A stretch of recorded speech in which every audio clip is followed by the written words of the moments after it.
Us with some really great news and updates about the Jackson County Rose Festival. Good morning. Good morning. Excited to be here. I'm excited. Yeah. Last year was kind of those, it was weird. We wanted to have the Rose Parade. I remember you and I having a few conversations about, how could this thing be pulled off? Right decision was made. Yeah. But will we have a Rose Parade this year? Yes, we will. We have a title sponsor now. Actually, we only have one sponsor. Okay. We decided to go the route where we're just going to have one entity, and that's going to be Art Maine. Nice. They will be sponsoring the event this year. We want to thank them so much for being that sponsorship. There's a lot of costs that come into the parade that people don't recognize. Biggest being the insurance that we have to cover, and then the costs we will pay to the city and all of the other logistical things that we've got to do. So we needed that sponsorship to be able to get the parade going. Yeah, thanks to the Cudners, of course. And they've been a sponsor of this before. Oh, yeah. They've been a big supporter of the parade. Always has the Corvette Club there. They they do a nice showing of getting people down there. So we're looking forward to working with them for sure. So we're coming off of a 2-year hiatus. Yep.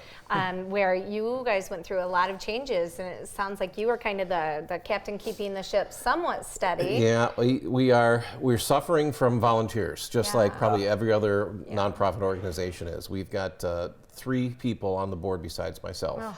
And we really need some more bodies. We need some more people that want to get involved, help out with the parade, do that type of stuff. So I've got my appeal today that I want people to help, and I need people to enter into the parade, and especially those high school bands. I think everybody's looking forward to seeing them back out doing those things again. Yeah, if you wanted to get involved in the community, this is a great way.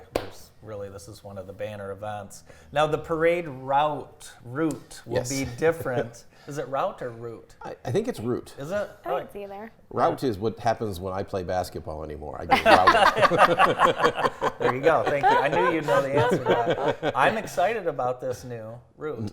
Yeah, we're going to do the same path that the Christmas parade does each year. Nice. So we're going to stage along the whole street of Cortland. Okay. And come up First Street and come all the way down Michigan Avenue, all the way down to the end of the road there by the CP Consumers Energy building down there. Yep. And we'll disperse from there. So we'll have a nice long route for people to do that.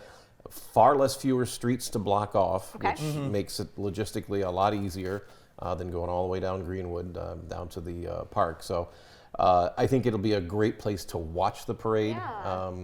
Lots of things going on. We're going to invite the food trucks down so that they'll be there down in the True Community Square. Doing that type of stuff, and we'll still allow vendors to walk along with their wares and sell waters and that kind of stuff. Oh, nice. And all that information is out there on our website. With big thank you to JTV, you guys, is for putting that website together for us as well. Absolutely. I'm excited about this route for many reasons. One, it's going to allow us to broadcast it live, which will be fun. Yes. But we're going to be sending that parade in front of all these businesses, so it's potentially a great thing for downtown. When it's on Greenwood, people end at the park. Now we're gonna have more people downtown. Yeah, and downtown is just so vibrant now. I work downtown here, and we absolutely love the fact that we're here. That so much stuff to see and do, and people stick around. I'm hoping the same type of thing will happen that weekend. That people will come down and really enjoy what downtown has to offer. And it's just exciting to be part of something that I think people are really going to enjoy. Yeah. Are you looking for a Grand Marshal? Yes, we are. Grand Marshal nomination forms are out there, so we're looking for those as well. Andy. I think Bart has been. It was actually Bart and Karen. So I'm out. 3 or 4 years ago. Were the Grand Marshals of the parade. So nice. It's always nice to honor somebody in our community who's done some great things. So we're looking for ideas from people. Obviously, our small group will make that final decision, but if you've got ideas, there's not only the Grand Marshal form, the parade route, the entry form, the vendor forms. There's also a feedback button in there. So we'd love to hear from people what they're looking for in the parade and what kind of things that they'd like to have. Unfortunately, as in the past, we're not supposed to throw candy. And I know we always get people who ask about that, but that's an insurance thing. Obviously, if you misthrow some candy and some kid comes running out. What led to that, I wonder? Was there somebody got hurt, somebody I'm sure. got hurt, I'm sure, but, it was a watermelon hard candy to somebody. It's always, it's always the hard candy. crazy. Yeah, throw marshmallows, everything's fine. Yeah, there you go. What type of work would volunteers be doing? The biggest things that we have are all logistical. We need people to help promote the event. We need to help people to work with the people who are going to enter in the parade, the staging, the day of. That's going to be a big deal. What ideally we'd like to have is a couple people on each block on Cortlandt Street to kind of say, okay, this is where you're checking in, park here, and then get the parade route started. But moving up to the point, it's just taking all the entries in, making sure we get all the information correct so we can get to JTV so that they can broadcast it and do all that type of stuff. It's just a lot of logistical things.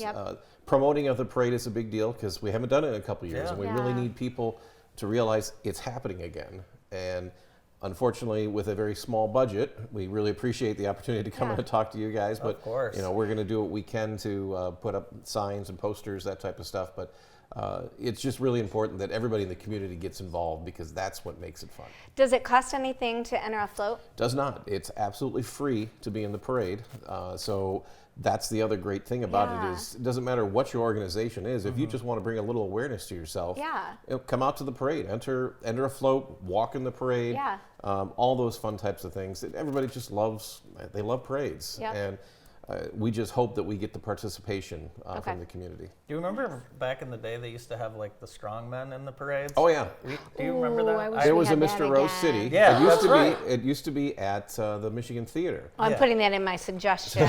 Yeah, I remember that. Return of Mr. Rose City. There you go. Got it. Yeah, we would love to, and this has always been something that I wanted to do. I'd love to find somebody who would like to volunteer to do a Rose Run, basically run back and forth the parade route. It'll be about a little over a mile, and you'll run the route before the parade starts and then be in the parade. And that way you got all these spectators cheering you on too, because most of the time you run a 5K, there might be a few people here and there, but to do something like that, have thousands of people along the route. That's a great idea. Yeah. So if anybody out there is a runner or likes to do those kind of things, we know a few people that should. Jim, you should do it. Well, I'm doing a lot of the other stuff. So I always thought that would be something really fun. Yeah, I think that's a good idea. What's the date of the parade again? One more time. Sunday, June 5th. Sunday, June 5th.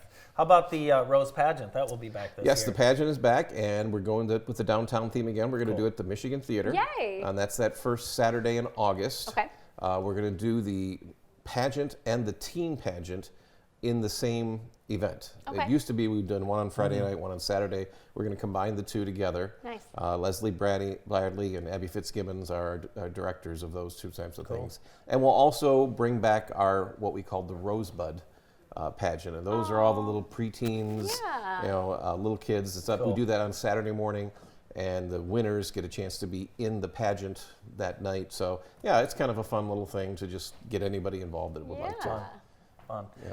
Jim Francis with us with great news on the Rose Parade. Thanks so much. I'm looking forward to it. Yeah, we are too. And again, if you'd like to volunteer, you can reach out to Jim or contact via the Rose Parade website. We'll be right back after this break.